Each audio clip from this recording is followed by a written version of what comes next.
Welcome to Believing the Real, a series of talks on the theology of the real. Hello, this is the first talk in a series of talks about believing the real.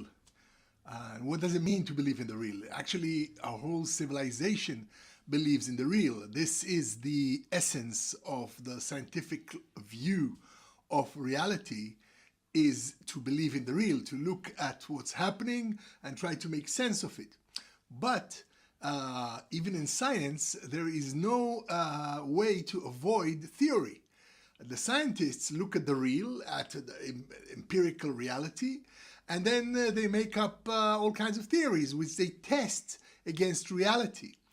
And the theoretical part of science is very similar to all kinds of theories, even religious ones, even metaphysical ones, theological ones. In fact, on the theoretical level, science outwardly is indistinguishable from dogma. Indeed, we find that there is dogma in science. After a certain worldview has been accepted, after a certain paradigm has been accepted widely by the scientific community, it is very hard to go against it and to say, no, this is not right. In fact, if anything, the dogmas of science bear the imprint of truth and are even stronger than the dogmas of religion, because you don't have to go against reality. It is reality that supports the dogma. And this is the main point here, because when science arrives at a certain paradigm, a certain dogma, then it is supported by evidence, by reality. On the other hand, religion or other metaphysical or idealistic Platonic views, they have this vision of reality which they enforce onto reality. Actually, it seems very similar, and there have been thinkers that said, oh, no difference. But there is one essential difference, and that is really the essence of the idea of believing in the real. The difference is that you allow the real, you allow reality to influence the way you view the world. This seems like non sequitur. So what? So what? But actually, this has been the focal point of the turn in the progress, in the advancement of humanity over the last few hundred years, the turn to the real. There's an anecdote about Galileo and the Pope. It's well known that the famous story of Galileo and the Pope is like it's like a parable of the rise of modernity, science versus dogma. Galileo said the earth revolves around the sun. The Pope says no, scripture says that the sun rises, the sun sets. So they have an argument, and then Galileo is forced to recant, but under his mustache he whispers, "Yet it moves," and so on. This is the classic paradigm of the rise of science against dogma. But actually, historians have now shown that what really happened there was that everybody knew about this idea of Copernicus. Copernicus preceded Galileo by 100 years. So what was the big deal? And nobody was forcing Copernicus or calling it heresy, because up till Galileo's time, it was just a nice theory. It was something to toy with, like logic. Nobody was saying that this is how reality is actually built, actually made. In fact, the innovation of Galileo was not that he said what Copernicus said and changed our worldview from a geocentric view to a heliocentric view. No, even more. Today, After Einstein, we say everything is relative. So what does it really matter if we look at things from the point of view of the Earth or the point of view of the Sun? So why was this so critical? Why did this become the very essence of the idea of science versus faith or versus religion? Because what happened there was Galileo insisted that reality is built like that. He insisted that this is not just a nice theory that makes calculations more efficient, although also there is some historians that say there was no greater efficiency. Only Kepler made it more efficient. But before that, in order to balance the actual movement of the stars with the Copernican view of things, you had to add all kinds of sub-calculations. It was very complex. Not a great improvement over Ptolemaios, the previous cosmology. So what was it? What was it there? It turns out that the essence of the scientific revolution, as encapsulated in this idea, in this parable, is that Galileo said, look, this is the truth. Reality is built in such a way that the Earth moves around the sun, and I can prove it to you by showing you things through my telescope. I can prove it to you with my scientific calculations. And this is the way the world moves, not the way written in Scripture. Now, by what authority, dear Galileo, are you standing here against thousands of years of accepted dogma, accepted doctrine that says the sun moves around the Earth? And even more so, your eyes, just look at the skies. Haven't you seen a sunset? Haven't you seen a sunrise? So what's the big deal, Galileo? You are now inventing some kind of newfangled theory, taking Copernicus's word for it. Copernicus was just, toying around with the mathematical calculations. And now you are saying that the heavens actually behave in this way, contra to everything we know about the world, contra to common sense, contra to tradition, contra to everything. So this was indeed the essence of the scientific revolution. It's not just, is it around the sun or is it around the earth? It's not just the perspective of the heavenly bodies that are at stake here, but the actual turning to reality, to ontology, to what is, to what we encounter empirically as a criterion for truth, and as a criterion that will shape our theory of the world even more so, because the accepted position in all religions, especially what's called revealed religions, those that are based on a divine revelation, is that we have a revelation that tells us what reality is. And then we take that revelation and we interpret reality through it. And reality has no say in this. Quite the contrary. Sometimes reality behaves in this or that way. Then we enforce our dogma on reality. We force reality to fit the picture rather than the picture to fit reality. But this also happens in science. So what's the difference here? The difference here, I think Popper stated it in the best way. He called it, there's a title for his book, Conjectures and Refutations. Science is always conjectural. The theory needs reality to reinforce it. And if reality does not reinforce the theory, then the theory falls. So in fact, it is a turn to the world. And that is why, and we will go into this at greater depth, the theological underpinnings of this idea.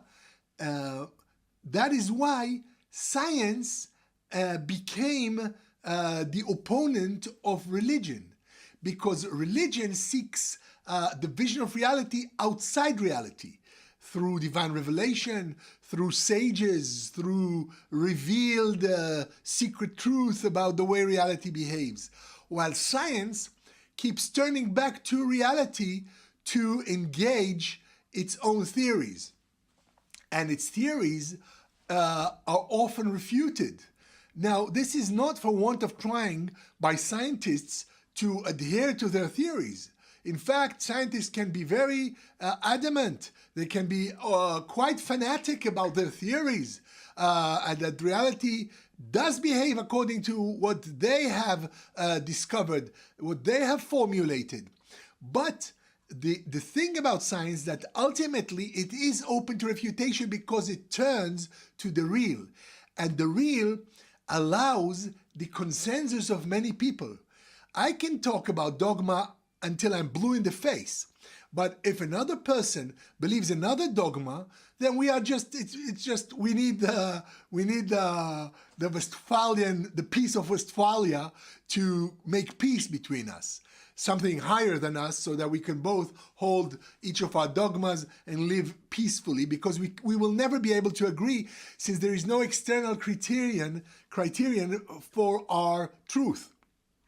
But with science, this is suddenly transformed into a completely different picture, because if I and say someone holding a different faith, say someone who has a Buddhist faith, Christian, Muslim, say we are four here, we're each with his own faith, and of course this is just just for the sake of argument, because there is, I believe, no Christians, Muslims, or Jews or Buddhists. There are individual faith that everyone, that each person creates out of his or her own experience of the divine, of their culture, of what they have received, and from what they gather. Because each person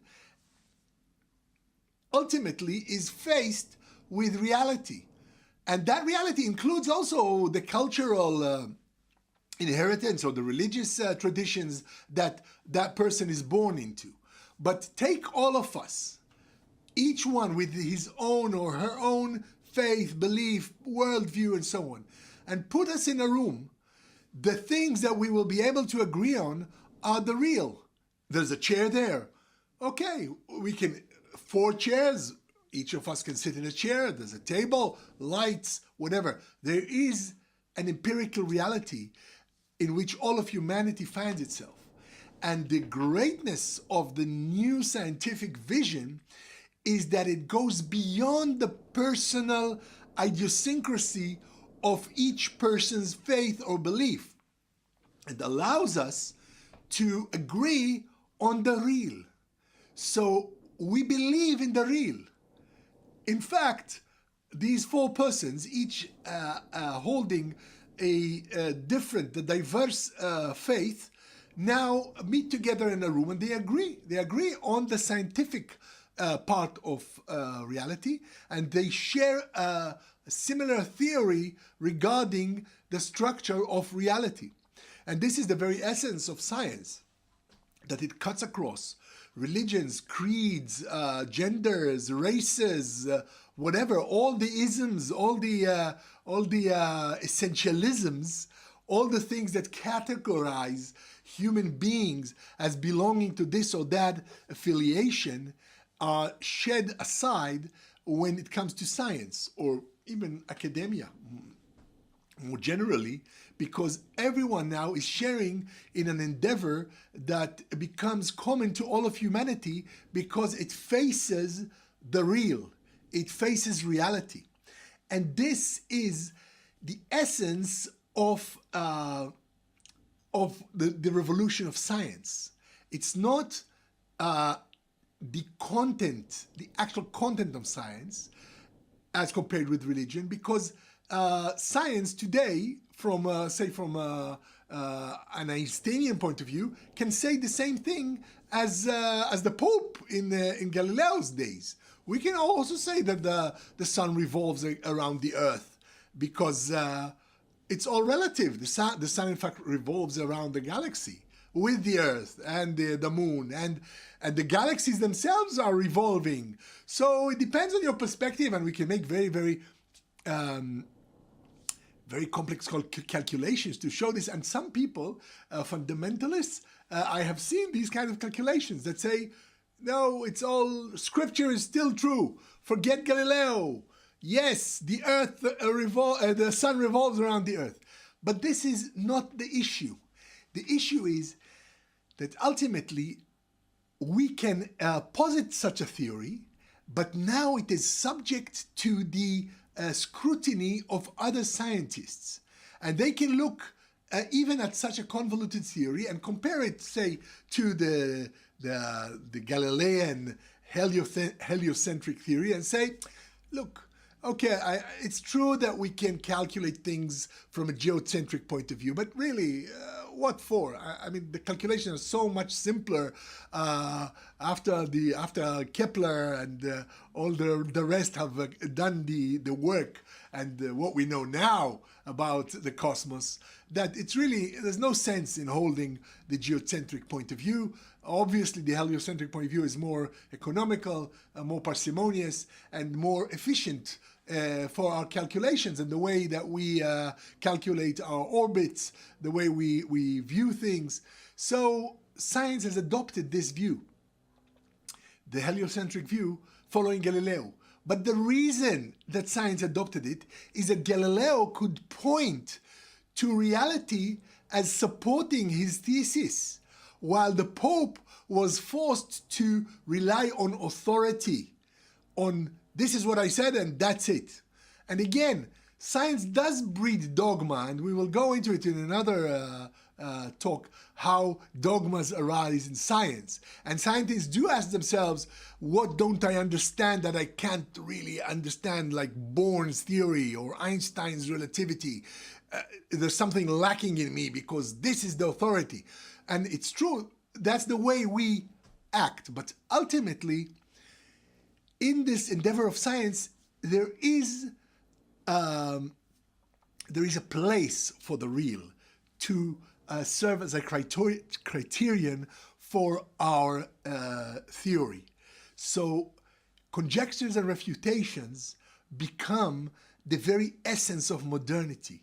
And this view that we as individuals, as societies, as human beings, are capable of actually addressing the real, the things that appear before our eyes. And we are not contingent on received dogma, on revelation, but actually as individuals, we can face reality, we can check, we can test, we can view things and see how they really fit our theories. This is the essence of the Revolution of Modernity, because instead of turning to revelation and attempting to fit society to dogma, we are now attempting to learn about society, about the human, about psychology, not just the world, not just the material world, which is the very basis of scientific endeavor, because it is so easy to look at reality, to agree on the real, to agree on this is a chair before us. If we go back to our parable of 4 different faiths meeting in one room, it's more difficult to agree on how we as 4 people should behave to each other. But this is also something that once the scientific revolution was set into motion, became part of what humanity now addresses. For example, we 4 can agree that greeting each other politely, like good morning or how are you, is something that can be cross-cultural and smooths the interactions between human beings. It also makes them into human beings, because if you say good morning to someone as another human being, you are recognizing him as a human being. And as I will discuss later, all religions have the dictum, the golden rule of love thy neighbor as thyself. But the question is, who is your neighbor and who is not your neighbor? And these distinctions have become very, very difficult throughout human history. But here, through the turn to the real, we can have social studies, we can have psychological studies in which we attempt to look at real people, real reactions, and see what works and what doesn't work. And there's many experiments now in the annals of history, a lot of failed experiments that arose from this scientific worldview, and which causes a lot of philosophers and a lot of morose, misanthropic, and pessimistic worldviews saying that chuck away the scientific worldview because it doesn't work. Look, it gave rise to all these isms, all these ideas, these great narratives that led to terrible horrors. And this also is attributable to science. So please, let's go back to the old religion. There were no problems then, which of course is not true. We don't have to mention all the great wars. So of course they say, oh, but you compare the great wars of religion to the terrible wars of modernity, of non-religion. Of course it is without compare. Of course modernity is much more volatile because it is something that makes experiments with the real, with what is actually happening, and it can give rise to bad things and to good things. And I believe that what we are now, our society now, it's with its emphasis on gender equality, on human rights, on non-racism, this is lessons learned in the crucible of history because of our scientific perspective, because our worldview is open to refutation. So we have conjectures. And sometimes these conjectures are dogma. As Popper has shown, most of the great ideas of the 20th century that led to the horrors that we have seen are actually not scientific ideas, but dogmas. Actually something that is irrefutable, like Marxism. He has a big, he has a bone to pick with Marxism. And he shows that it is closed loop. It's like a triangle has 3 sides. So what if it had 4 sides? It will not be a triangle. So mathematics is not scientific because there's no reality. It's our definition of the thing is what we find the thing to be. There is no external reality that can change our theory. In the same way, we have Marxism. But Marxism has been refuted, not logically, but realistically, because we have seen the horrors that it bred. We have seen the collapse of Russia. We have seen the collapse of the Chinese communism. But we have seen them after great experimentation. And we will look in future conversations into the Russian Revolution, the Chinese Revolution, the Gang of Four, Stalin, Hitler. We will look at the great atrocities that arose from modernity, and we will see how they veered away from the vision of science and in fact created a new dogma, a new religious dogma that was not scientifically inclined, not scientifically oriented. And the scientific orientation, which is at the root of the modernist humanist view of the ability of human beings to change their reality, is still with us, still valid and still living. And in these series of talks, I will show you that it can become the very basis of renewed faith, of belief in the real. And okay, so now I will indeed turn to discussion of a theology of the real in this first introductory talk today. So now we will look at the theology that may be, how shall I say it, embedded in this new vision of the real, the turning to the real. In fact, a theology of the real.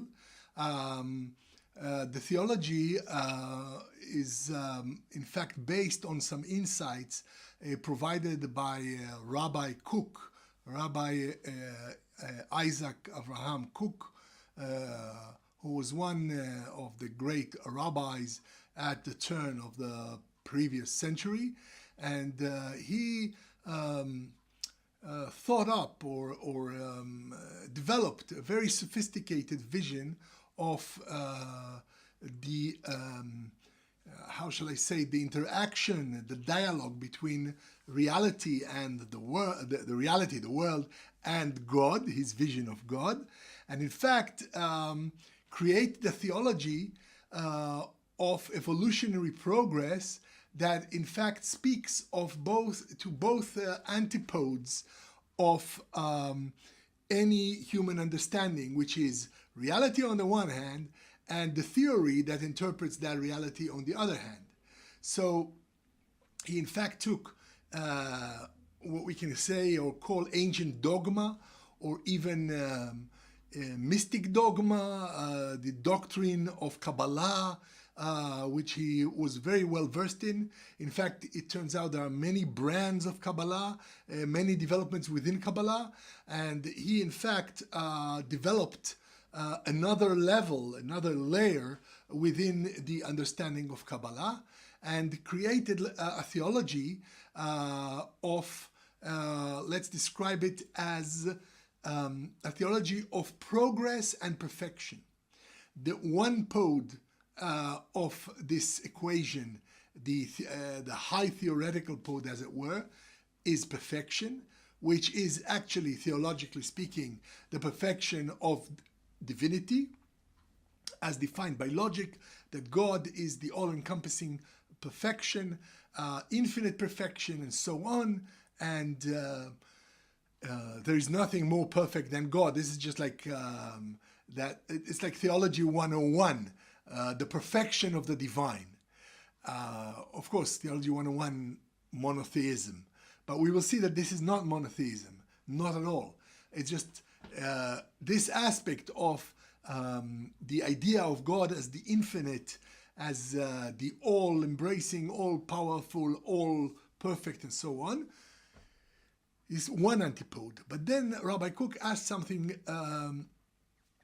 asked the question, what kind of perfection is it that is not perfectible? Is there not perfection in becoming more perfect, in learning a new skill? Say you're playing the violin, and you begin, and at first it's just a bunch of cat-like screeches, and slowly, as you gain more skill, more knowledge, your talent, you begin using the violin as an extension of your mind. And a virtuoso violinist is something wonderful to behold. It's something that always brings tears to my eyes when I see such virtuosity. Like, I don't know, Hilary Hahn or there's so many, I really shouldn't. But it's so wonderful to see a virtuoso doing what he does best. And not only in violin is just one aspect, but sports, sciences, arts, anything, any human endeavor, even a good plumber is something awesome to see, someone who knows what he's doing, like there's this old joke that someone had a problem with his plumbing, and he says, okay, I want the greatest expert, so the best plumber to solve it. So the plumber comes, and he's a real expert. He takes a look at the piping, and then he takes out a hammer, and he goes to a certain spot, and he taps it, and he bills him for $500. So the guy says, what? For one tap, you bill me for $500? So the plumber tells him, yeah, but you have to know where to tap. And what that entails is that for like 30 years, this plumber has been perfecting his art so that ultimately he can just do one tap and that's it. He fixes the problem. While if you take someone who is less accomplished, well, he can take your whole installation apart, your whole house apart, just to fix a problem that one tap would have sufficed. So it's this idea of virtuosity encompasses all matters human. In fact, it goes down even to development. When you see a baby, it's all potential. There's nothing yet has gained its fullness, not yet language, not yet skills. And as the baby develops, as we grow up, as we become, as our persons accrue more and more knowledge and skills and things that we learn about the world, we become more perfect. We grow, we increase, we expand, we advance. So progress is something that is part of perfection. There is a perfection in progress. So what will we do with the moribund idea of perfect divinity that is completely static and just sits there, as it were, the perfect perfection? So Rabbi Kook states, okay, so look, well, if we look at the world, we will see that the divine actually incorporates an aspect that is progressing, that is becoming more perfect. And that is the very world. The real is the developing aspect of divinity. Now, this is okay. I'm going to go a bit. I'm going to go a bit into the workings of this idea, which I believe is truly revolutionary, and we will discuss its implications over many conversations. Hopefully, the divine willing. But in fact, it is a kind of like pantheism or panentheism, but it is not. It's like the world is the same or is united with God, but it is not the same. And we will see that the nuances here are all important, because the Rabbi Kook based this vision on Kabbalah, and Kabbalah is essentially an emanationist theology. There have been emanationists throughout history, especially mystics, who continue to see all the time the contact between the world and God, and to seek this unity with God. But we will see that contra previous kinds of emanationist theologies, this particular theology, this theology of progress and perfection, in fact, can be applied very beautifully to the great innovation of the last 100 years, the turn to the real, and the fact that we as individuals are capable of organizing and perfecting our own reality, which is all the workings of science, in fact. So in fact, you see, already there's a glimmering of this, an intimation of this, that Rabbi Kook's theology, or what we derive, because there are other aspects of his theology that we will not adopt. But in this regard, this central core idea of his was, I believe, groundbreaking and world-shaking, because actually it points to science, to modernity, to the optimism of modernity. And we will have a lot to say about the pessimism of postmodernity and its place in the order of things. And it will not be a critique. It will be a critique, but okay, let's not digress too much. Modernity itself, this turn to the real, following Galileo, becomes part of this theological worldview, because the divine has, according to Kabbalah, and this is what the whole idea here is based on, the divine, in its infinity, created a space for progress, for perfectibility. So in Kabbalah, there are ideas that they talk about God creating a void within himself, and in that void there was room for the world to develop without divinity, with free will. Because the main problem with all dogmas, not with all dogmas are everywhere, with all the ideas of monotheism, is the coerciveness of a divine ordainment or divine predestination that forces the hand. If God forced you, where is your choice? How can you be more perfect if everything is dictated? There has to be a lot of freedom. There has to be a room for growth, room for development. And so on this idea of a world that has emanated from the divine, and Kabbalah describes it as a kind of like it's going down from the heights of the divine, it's going down, down, down until it manifests in the world. So this is classic Neoplatonism, but Rav Kook has a twist on this, and the twist is that the world, the tendency of the world to progress all the time, is an aspect of divinity that without it there is no idea of perfect divinity, because there cannot be perfection without perfectibility. So the world was created. This is like the essential question of any theology. Why is the world created? What is the reason? Why was man made? Why? And so on. Why are we here? So Rabbi Kook's answer is, we are here because we are that aspect of God that perfects itself. So we are constantly on the move, both individually and culturally and cosmically. Now, this is the basic idea. Progress and perfection, or perfectibility and perfection. Now, this befits or is compatible with the idea of evolutionary progress, of evolution to the highest degree.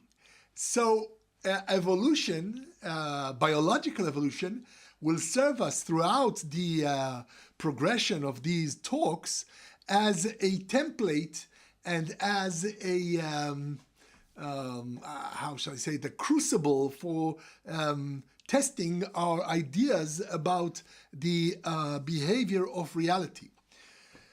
Because now this is a very, this vision will take both sides. It will see how evolution, the description of biological evolution as provided by Darwin, only gives us a limited picture of a wider perspective.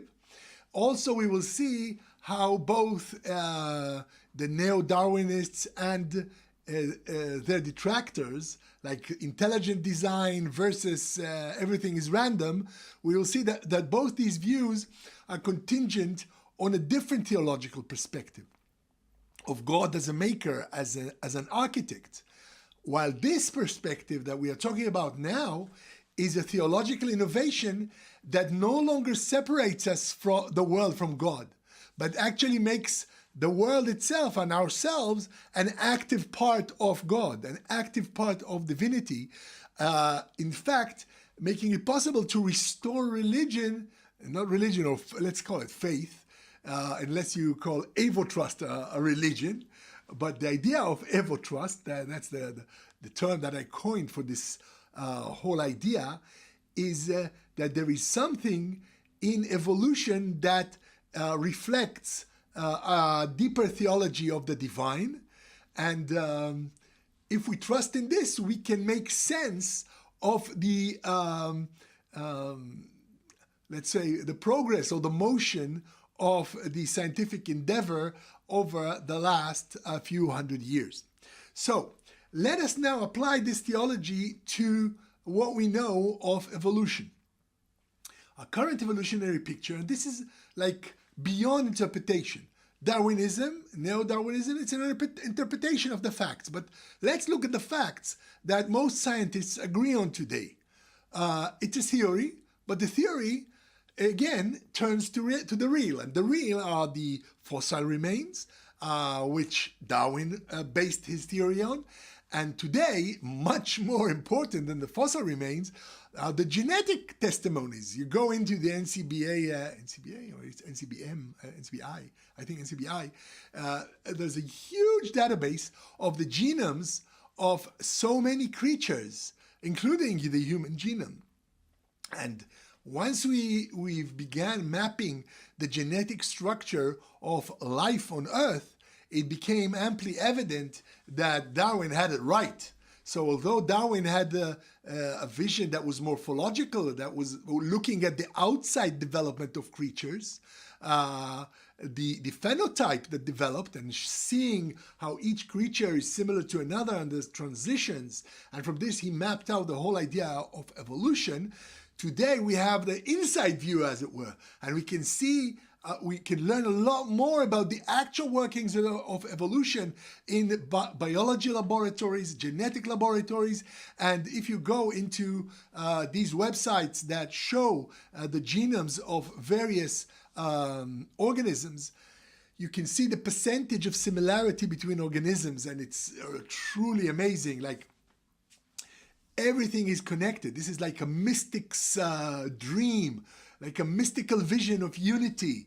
You can see that the entire, all of life is interconnected, and each form of life is built on previous forms, and we have commonalities throughout, so that even if we go as low, say, as a mustard seed, and I think a mustard seed has some connotations in Christianity, and so mustard and the mustard genome and the human genome have 25% commonalities. How can that be? We are so different from the mustard, the lowly mustard. And of course, I'm talking, we are much more similar to other creatures. When we go to chimpanzees, bonobos, we are 97% similarities. And just that 3% is what makes us human, that completely different story. But how come we have commonalities with mustard, with fish, with so much, with everything, with all life on Earth? Because many gene sequences are found to be identical. In particular, the workings of the cell, intercellular, extracellular, all kinds of mechanisms that are genetically coded that we have, that are similar to all cellular organisms, and all of life is cellular organisms. So in fact, science gives us an amazing vision of unity that is, as I said, a mystic's dream. But let us look at this development as we know it today from a descriptive point of view. From the Big Bang, even before biological evolution, we have evolution of the cosmos. We have the Big Bang, then we have the first generation of suns. We have elements forming. It all began with hydrogen, with just one atom, one electron.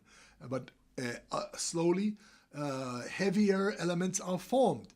And we know that up to, like, I think iron are formed in suns.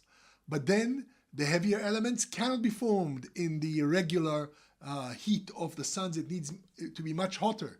So in fact, all the heavier elements in the table of elements were created in supernovas, in suns going nova and exploding, and then creating a second generation and a third generation. I keep forgetting if our sun is the third or the fourth generation of suns. But the important thing is, all this, like 12 billion years of evolution, preceded the appearance of life. And it's all evolution leading up to life. And life, when it appears, incorporates those same elements that were formed in the previous stages. And life itself, we see, is evolving very, very slowly. It begins like 1 million years of prokaryotes, of single-celled organisms that do not have a nucleus. And like it's the simplest of bacteria. I don't know if they're even called, I think they're called bacteria. Are they called bacteria? I don't know. Prokaryotes.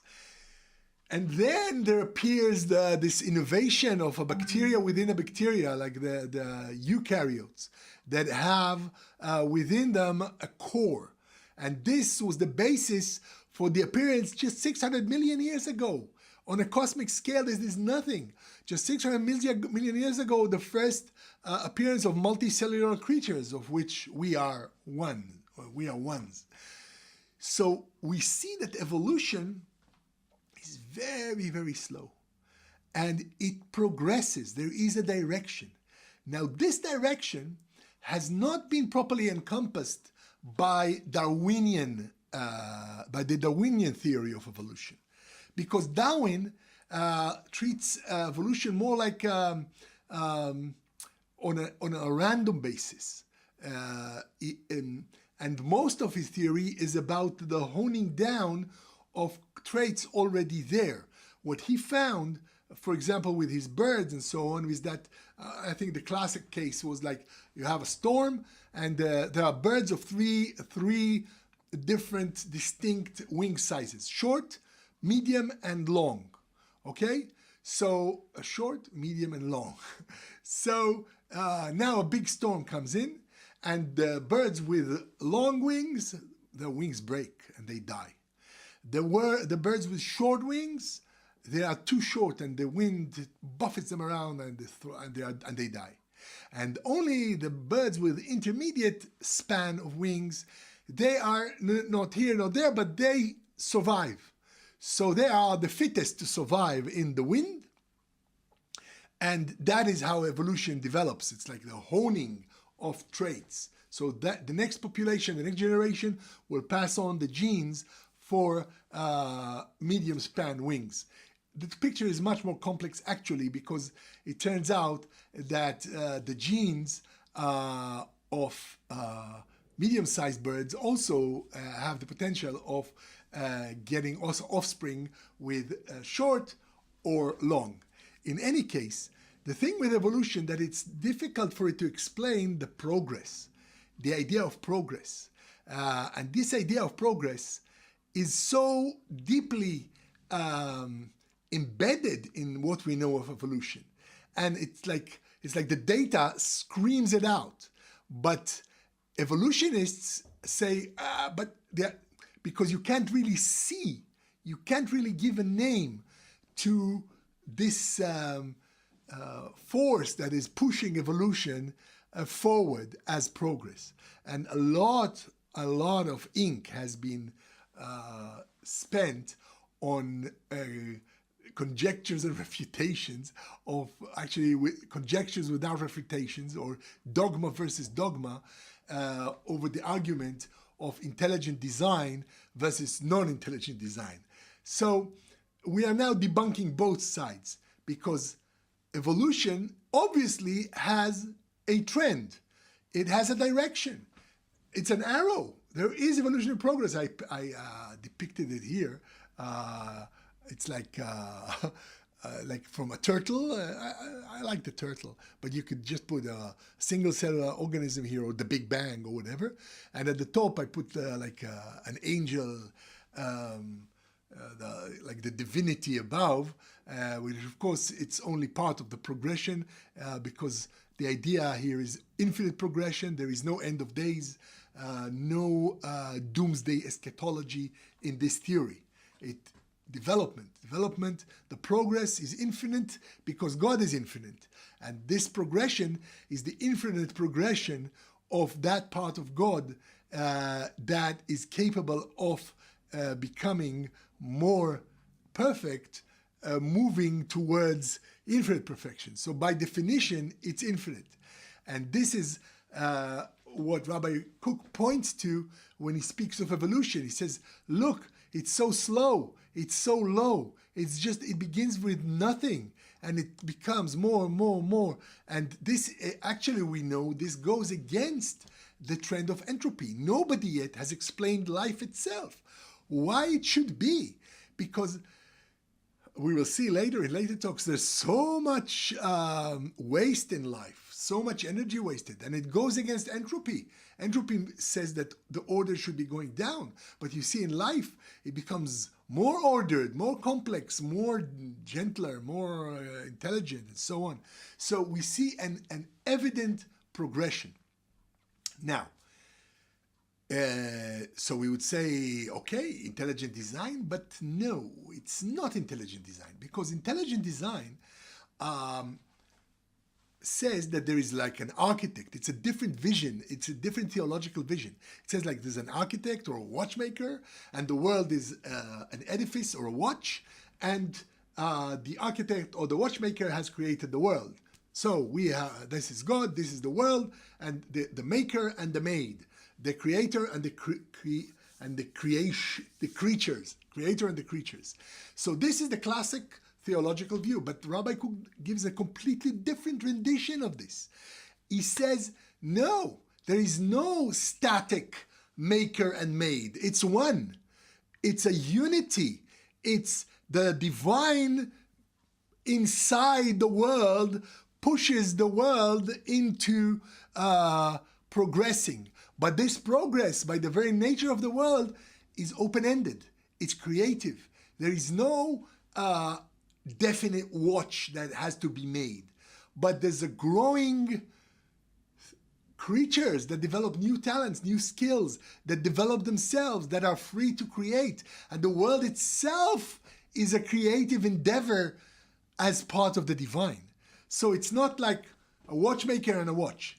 And so the refutation of like Dawkins or Gould or so on, who say, no, the world is just a machine, or everything is random and so on. And of course, the world is full of randomality. And of course, this is another amazing thing, that despite randomality, we have all this order appearing out of chaos, completely non-understandable.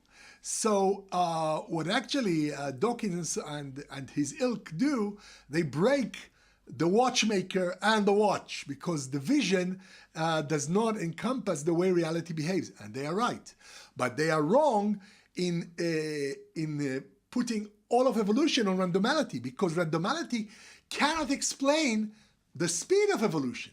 If we saw it slowly, the way we talked about the slowness of evolution, now we can talk about the speed of evolution, because according to the ideas of neo-Darwinists, who talk about the statistical chance that through mutation all these wonderful things are going to appear, this is also impossible. We would need like 300 billion or 3,000 billion or much, like, I don't remember the calculations that people have done it. It's like 10 to the 300 power, while the universe is only exists like 10 to the, I think, to the 10th power. I don't know how much.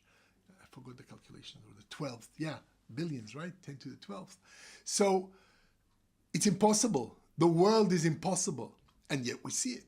So now we have, and this is the idea that this is a theology of the real, because now we have the empirical evidence of our senses, of our science, the description that we derive from Darwin, from his successors, from genetics, and we see that there is definite progress. So evolution does progress, but it is obviously not a watchmaker, designer type of intelligent design. There is a deeper force here, something much more sublime, much more difficult to put one's finger on and say, this is it, because it's not it. Every it that you point to eventually develops, unfolds, changes, transforms. Everything is in motion. Everything is in transformation. So now, if we look at evolution through the perspective of this idea of progress and perfection, of Evotrust, of believing the divinity of the real and believing the real as an expression of divinity, we can now look at modernity, at our human endeavors, at our ability to change ourselves and to seek all the time to self-improve, all the self-improvement literature, all the deliberations on the political level, on the theoretical level, all the workings of academia, all the research, and all the great social experimentation and so many failed experiments from which you can learn what not to do. Now, if you look at them from this perspective, and you realize that you have, or we have, the free will and the ability to change our lot in life, to change reality, because we are part of that reality,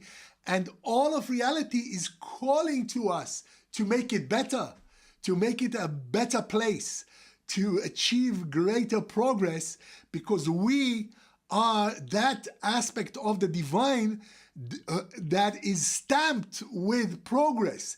This is the reason the world was created, in order to progress, in order to grow, in order to become better, to become more perfect. So we now have a theology for the real, and we have the real as the test of our theology, and this will be the focus of the following talks, how the two merge, how a vision of science, of philosophy, of the world as we know it from our from the way that science and the academic sciences and research and history and everything that all that reality teaches us, in fact, and see how this vision of the divine, this faith, it is trust in the appearance of the divine through the evolutionary nature of the world, can provide us with a lot of optimism in the face of the pessimism of such, of both, say, postmodernity and the ancient religions, who now have a lot of bad mouthing against modernity because of its failures. So this is a faith in the real, a faith in the human ability to grow, to progress, and it actually imbues it with divinity. It actually mends the rent, the rift between the faith and science, between a vision of something greater than ourselves, of God, of some mystic vision of unity, and suddenly we are able to blend it, to find a way that it can be merged or wedded with the real. So we have a theology of the real and belief in the real, and we have the real to help us snap out of it when we err. So like Popper says, conjectures and refutations. So we are going to look at a lot of conjectures, a lot of refutations in view of this grand conjecture, a grand paradigm of progress and perfection.